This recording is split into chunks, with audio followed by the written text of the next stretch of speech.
มาจากสวรรค์โอ้แค่ก็อยู่อเมริกาแล้ว แม่นบอกซื้ออยากจะ ซื้อวาด วาดโอ้แต่นี้จะอยู่บ้านไหน บ้านเกิดหรือว่า บ่บ้านเดี๋ยวนี้นะ สวัสดีเขต เดี๋ยวนี้ฮะมาจากสวรรค์เขตพุ่นน่ะโว้ ส่วนยางสวรรค์เขต แม่นวะ อ๋อไม่ได้ซื้อหรอก สาวแล้วก็เขา เออก็คือกันนั่นแหละเออ ได้เริ่ม ถ้า ที่ เขา ไหน ว่า นั่นเขาว่า น้องมาปลุกเพื่อนปลุกชานอยู่หัน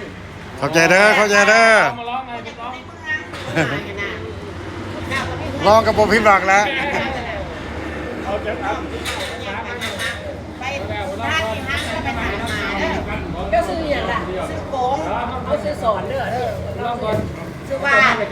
เอาที่มีควนึงครับ เรื่องเซฟนี่นะตัวบ้านสุดยอดข้าเจ้าน่ะแม่มา วันนี้อีสานซื้อโฮมมานะเจ้าว่าโฮมอยู่ คาราบัส บินเฟียว วินฟิล ก็ โอ้โห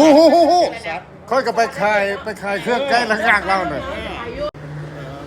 แล้วว่าเจ้าอาเฮ็ดประเดกขายไปหน่อยว่า30ให้อีก30,000กว่า เขาอยู่นอกอันนี้นอกจาก เพิ่น สบายดีโฮมเด้อเนี่ยนะ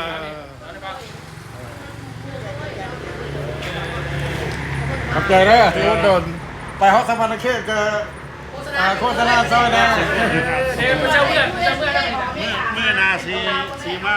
กินเฟอมื้อนี้ฟ้าวสิเอาลูกสาวนี่กลับอเมริกาแล้ว แม่บอก ลูกสาวมาแต่โอริกอนมายามเมมาทำกันนี่แหละแต่เพิ่นสิเมื่อก่อน โอเค ฟ้าวไปส่งขึ้นยนต์เลย ลูกสาวมายามคือกันจะมา คอยกันสิมาอยู่พี่แหละ ดีใจหลายส้มเซ้ยแหละ โอเคขอบใจ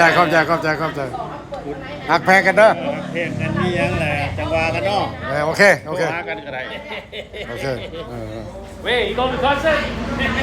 I don't know man Wait, maybe you going are you going Get a ticket already. are you going Yeah, probably. probably I bought a ticket already บ่คิดดอกเอาให้ลูกสาว Go now, go now. เอาไปนั่งเร็ว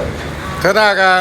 next ตัวว่าเธอได้ขึ้นมากับมาแวะกินเฟอมีเวลา แม่กินห้านเจ้าไปเลยฮะตัวนั้น โอเคได้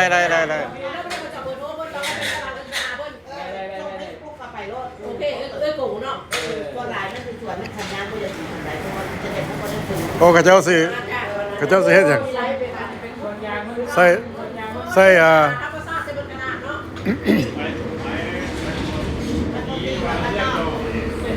อาหารกระเจ้ามาใส่อันนั้นบ่ใส่ทุ่งใส่หยังบ่ฮะใส่อินเทอร์เน็ตโอเค brother โอเคโชคดีนะเดินทางปลอดภัยขี่ยนต์เมื่อบ่ขี่ยนต์เมื่อบ่ รถซื้อใหม่ โอเค ก็คือกันนี่บ่ คือเราโอเค เคยมักเนี่ยนี่คนเลยเอา แม่น มันเหนื่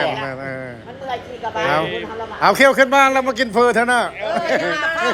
บ่ได้ในมึงอาจจะกลับขึ้นมาใหม่ โอเค โอ้ย